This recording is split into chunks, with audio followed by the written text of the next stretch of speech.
ஓம் அரணம பார்வதி பதையே ஹர மகாதேவா. எந்நாடுடைய சிவனே போற்றி, எந்நாட்டவர்க்கும் இறைவா போற்றி. வெற்றிவேல் முருகனுக்கு அரோஹரா, சாலைகுமார சுவாமிக்கு அரஹரோஹரா.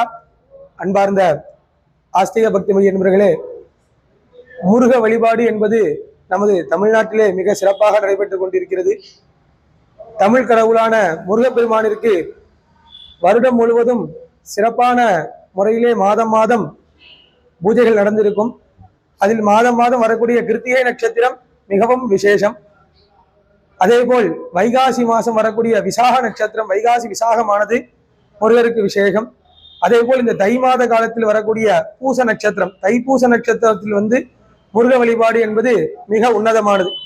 அது எதனாலன்னா, முருகப்பெருமான் உங்க எல்லாருக்கும் தெரியும், சுவாமி கைலாயத்துல போட்டி அங்கு கோர்த்து கொண்டு பூமியில் இறங்கிய இடம் பழனி.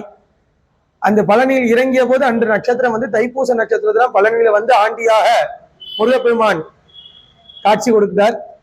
அந்த நிகழ்வை சிறப்புரிக்கும் வகையில் தான் நம்ம வருடம் முழுவதும் தை மாதத்தில் இந்த பூச நட்சத்திரத்துல பழனியில காவடி எடுத்து சுவாமிய வழிபாடு பண்றாங்க. இந்த தைப்பூச வழிபாடுங்கிறது முருகப்பெருமானுக்கு மிகவும் பிடித்தமான உன்னதமான வழிபாடு.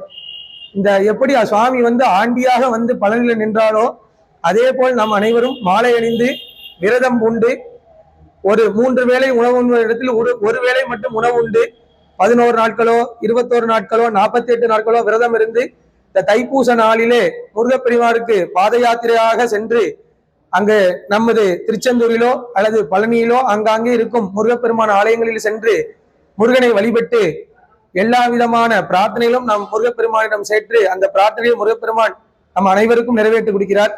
அப்பேற்பட்ட இந்த தைப்பூச நன்னாளிலே முருகனை நம் வழிபட்டு அனைவரும் வாழ்வில் நலமோடும் வளமோடும் வாழ்வதற்கு எல்லாம் அல்ல வள்ளி தேவசேனா சமேத சாலைகுமார சுவாமியிடம் பிரார்த்தித்து எல்லார் சார்பாகவும் சுவாமியிடம் பிரார்த்தனை செய்கிறோம்.